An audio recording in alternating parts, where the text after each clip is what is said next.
Täällähän on väkeä kuin supermarketissa. Sähän voisit kans mennä sinne supermarkettiin. Mitä sä tarkoitat?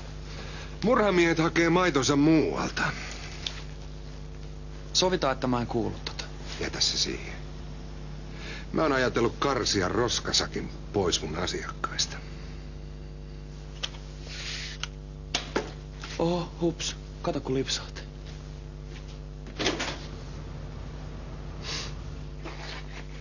On se vaan niin naurettavaa, että tuollaiset Aki Nikkisen kaltaiset nilkit, ne saa tehdä ihan mitä ne lystää. No herran jumala, eikä nyt yksi vaivainen rikki mennyt maitopurkki olla niin hirveetä. Niin ja nyt ei ole kysymys maitopurkeista. Varo vaan sinäkin, kun kuljet yksin tuolla käytävässä. Tuommoiset elukat, ne voi saada päänsä ihan mitä vaan. Ai, te olittekin jo kotona. No, ei kai siellä kaupallakaan voi aina yötä olla.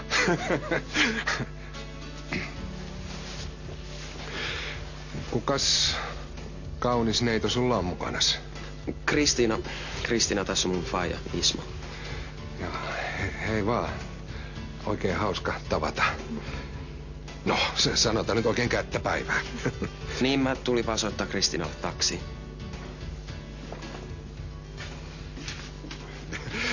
Käy peremmälle vaan. Ei anna olla jalassas vaan. Ei täällä olla niin ahdasmielisiä. Jos sua väsyttää tai muuten, niin jää yöksi vaan. Ei mulla ole mitään sitäkään vastaan.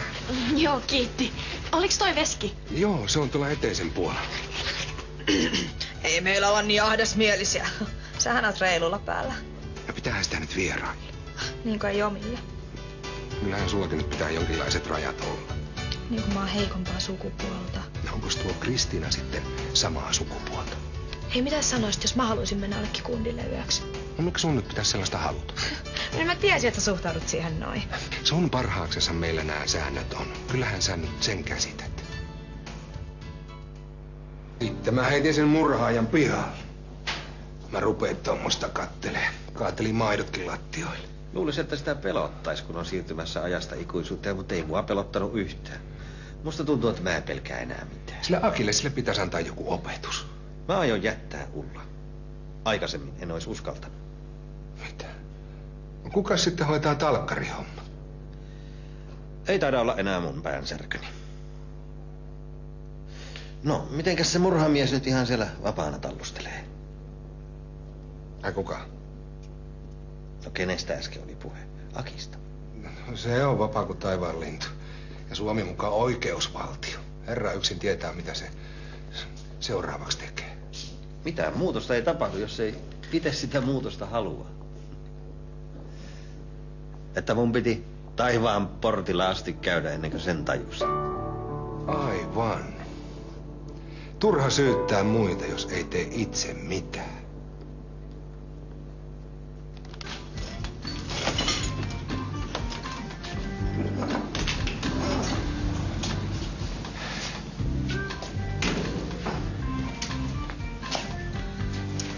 Hei taas. Yksi kalja. Hei, mä ihan oikeesti haluaisin jutella sun kanssa sun kokemuksista. Ja nimettömänä, jos sä haluat. Mitä jos mä haluan? Mietis nyt tarkkaan. Kato, sä saisit mahdollisuuden kertoa oman versiosi. Hei, eipäs käydä ihmisiin käsiksi. Ja missä se mun olut viipyy? Sulle mitään olutta tarjoilla, sä oot niin sekaisin jo muutenkin. Mitä sä oikein oot, poika? Kalja tänne ja heti. Hei, jos sä et palvele mua sun kaupassa, niin mä en palvele sua mun kahvilassa, eikö se ole reilu peli? Poika.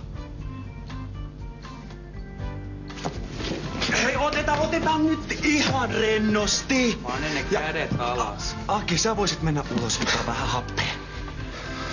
No mä voin vetää vaikka yhden röökin. Joo, vedä vaikka koko toppa. Ei ku... Hei, pidä nyt vaan kunnolla vapaata.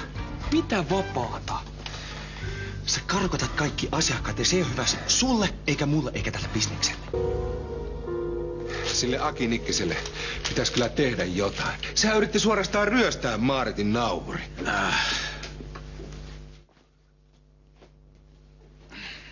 No Siljan parasta mä tässä ajattelin. No nykyään kadut on täynnä kaiken näköisiä sekopäitä. Niin on, ja nyt siellä on vielä murhaajiakin. Koko ajan saa pelätä perheensä puolesta. Asialle on tehtävä jotain, ja jos yhteiskunta ei tee, niin silloin ihmisten on tehtävä itse. Aivan. Se on tärkeää, että jokainen kantaa vastuuta omasta lähiympäristöstään. Vai mitä mieltä sä oot, Aleksi? Kieltämättä se Aki kyllä rupeaa olemaan uhka kaikille. Niin, meillä on oikeus puolustaa perheitämme, jos laki ei siihen kykene. On se mukava kuulla, ettei tarvitse olla omia ajatuksensa kanssa yksin. Mutta nyt, pojat, nyt meidän on yksinkertaisesti pantava toimeksi.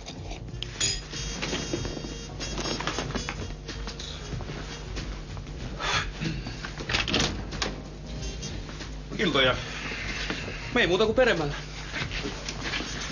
Me ollaan tässä vähän keskusteltu ja tultu siihen tulokseen, että olisi paras, että sä muuttaisit täältä pois. Ai ketkä te ootte keskustellut? Hei, kaikki tästä huolissaan. Eikä mä nyt muuta mihinkään omasta kodistani. Et sä nyt tajua, että tää on sun koti vaan, koska sä oot tappanut edellisen asukkaan. Ai olen vai, tosi ikävää. Mutta siitä huolimatta mä en aio muuttaa yhtään mihinkään. Mutta te hyvät herrat sen sijaan saatte poistua, olkaa niin hyvät. Nyt sä pakkaat sun kamasia heti. Tai muuten mä en vastaa seurauksista. Käy uhoilemaan. Näpit irti, Juntti. Kyllä sun kaltaisille on ennenkin lääkkeet löytynyt.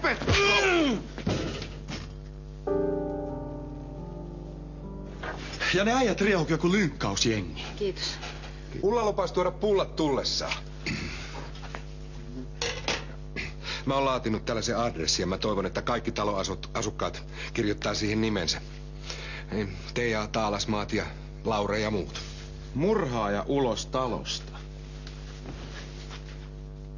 Ihan hyvä, mutta eiköhän tää nyt ole pikkasen liian rankkaa, kun ottaa huomioon, että ketä ei ole tuomittu edes vielä mistään. Eiköhän se ole päivänselvää, että Nikkinen sen teki. Se jätkä on turvallisuusriski meille kaikille. Iltaa. Mun tietääkseni mä en oo kutsunut teitä tänne. Joo, mutta mä oon taloyhtiön hallituksen jäsen ja sä kutsuit mut. Akilla on oikeus tulla kuulluksi. Mikäs sulla on siinä?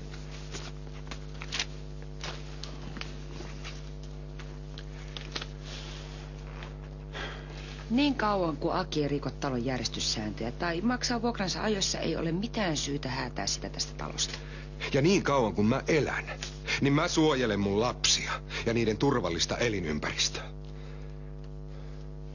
Jos nyt joku levittää tämmöistä paperia, missä lukee, että Aki Nikkinen on murhaaja, mä henkilökohtaisesti pidän huolta, että kyseinen mustamaalaaja haastetaan ja tuomitaan kunnianloukkauksesta.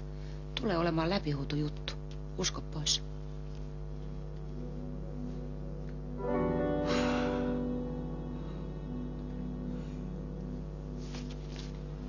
Sulla on varmaan ihan tarpeeksi tekemistä sun oman oikeudenkäytös kanssa.